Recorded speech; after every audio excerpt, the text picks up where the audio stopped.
The phrase, game over, has been around our culture as early as the 1950s, where pinball machines would flash a plate with the phrase written on it to signal that the current play session was officially over. Since then, gaming has constructed the game over screen, a screen that prompts the end of a level or game, as a result of losing all your health or just simply not completing the objective that was assigned to the player. There are a lot of factors that contribute to the functionality of the game over screen, and today, we're going to take a look at what makes these things tick, what objects the screen controls, most importantly, what happens after it's game over.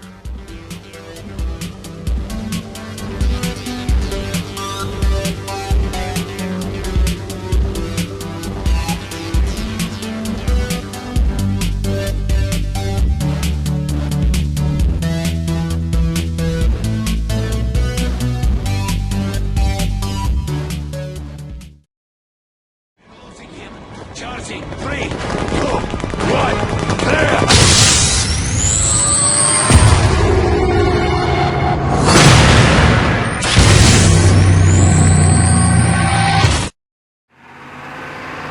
RPG!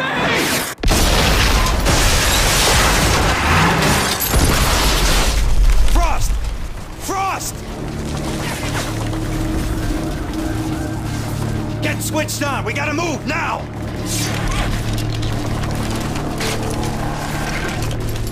So let's start this right off with the first level, Black Tuesday. At the end of the level, the player is tasked with manning a machine gun, whereas the player must shoot down a helicopter that comes within close quarters of downing the helicopter that your team is in control of. If you fail to shoot down that helicopter, it will result in an explosion happening, followed by the game over screen. However, if we take the game over screen out, we can see the entire animation in all its glory. Whereas the helicopter will clip through this building and spiral its way to the ground, as the player will be stuck in a stationary position until the level is reset to its last checkpoint.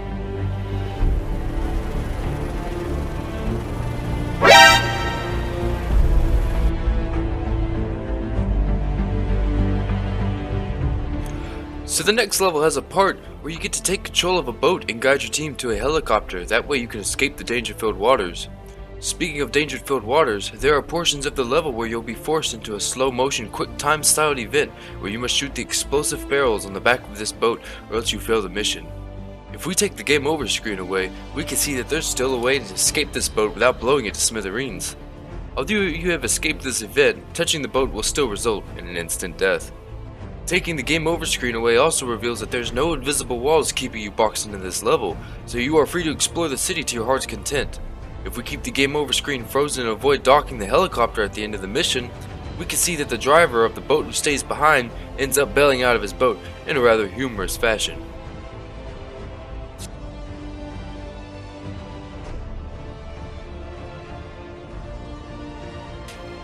Now let's take a look at Air Force One. In this level, we are instructed to protect the president and his daughter as terrorists try to take the plane over. Towards the end of the level, the back of the plane falls apart while trying to make an emergency landing. Standing too close to the edge will result in the player falling off of the plane, where a game over screen will be prompted.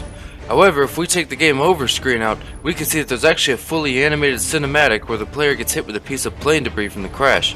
Pretty cool considering the developers knew that the players wouldn't have been able to see past the game over screen.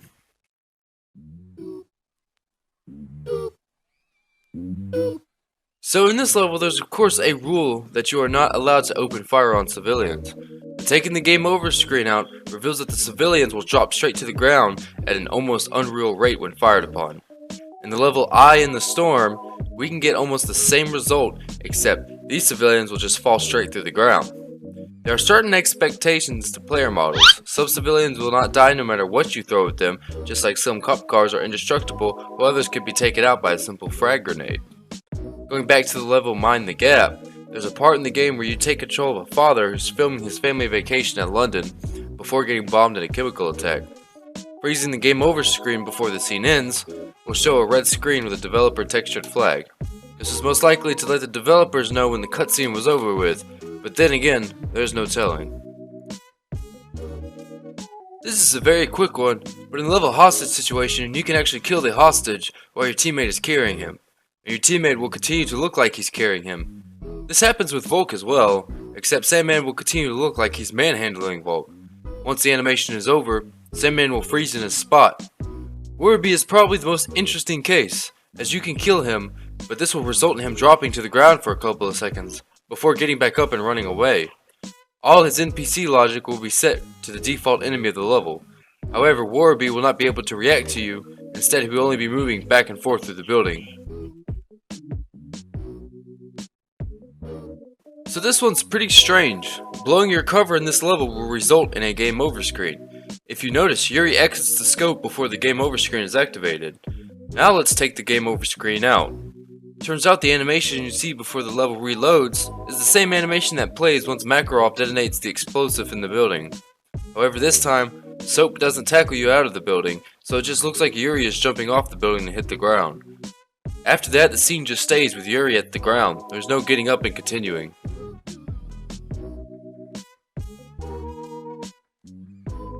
Now let's look at a level Stronghold. So all through the game, Captain Price is pretty much invincible compared to some of the other teammates that can be killed. This mission is a different story. Since the main objective is to not blow your cover and get everyone killed, you can assume that by doing so, gets Captain Price killed. It's very interesting to see him in such an idle state, considering that Captain Price is one of the few that make it through the game alive. Lastly, we have entered our final level, Dust to Dust. This is the final part of the game where everything comes together for a great finale. So just like the second level, where we could take the boat wherever we wanted to, this level is sort of like that at the beginning, where we could turn around as soon as the level starts and keep walking down this bridge where we will be greeted by the beautiful city background. However, you cannot go too far before falling out of the map. Now let's take a look at this moment where you're tasked to shoot down a helicopter before it shoots you and Captain Price down. Failure to do so will result in the elevator to continue moving up until it reaches a room full of pitch blackness, and here, everything will freeze into place. Now let's look at this scene, where a helicopter wrecks the diner with a missile, and you must grab onto this pole in time or else you will fall off. Taking the game over screen out will show us the whole scene of Price falling all the way to the ground. Everything goes black, and at first I thought that this is where the whole animation ended, but once Yuri finished his dialogue, the game started to allow me to move again. It turns out, there's no collision data on the ground, so when you fall off the building from this height, you're just falling straight through the bottom of the map into a pit of nothing. Now let's go to the scene where you have to jump onto Makarov's helicopter. If we just wait here for the helicopter to fly away, the helicopter will completely freeze in its position. If you look even closer, you'll notice that the pilots will be standing up, while Makarov will still be in his seating position, waiting for the next scene to happen. So instead of jumping onto the helicopter, let's jump off the building right into this spot right here. If you maneuver yourself correctly around the building's collision data, you can reach this layer of solid ground that wasn't meant to be explored. It's unclear whether the developers were going to make this an additional area in the game or not, but the floor is solid on both sides of the building. The view of the city is amazing from up here. Now on to something a little more interesting. If you position yourself correctly around the edges and drop down another floor, you'll reach the second layer of solid ground. But wherever you move on this floor, your character will constantly be sliding around, like ice mechanics in a video game. It's strange because there are no other levels with these kinds of mechanics. My theory is that this floor is what's used when the missile strikes the diner and your character begins sliding down the floor.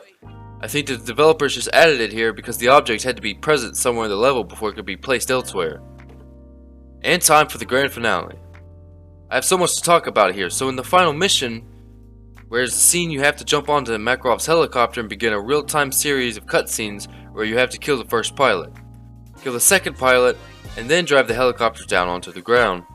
Now failure to kill the first and second pilot results in the most insane glitched cutscene I've ever seen so far in my time of doing this kind of stuff. Here, take a look at it.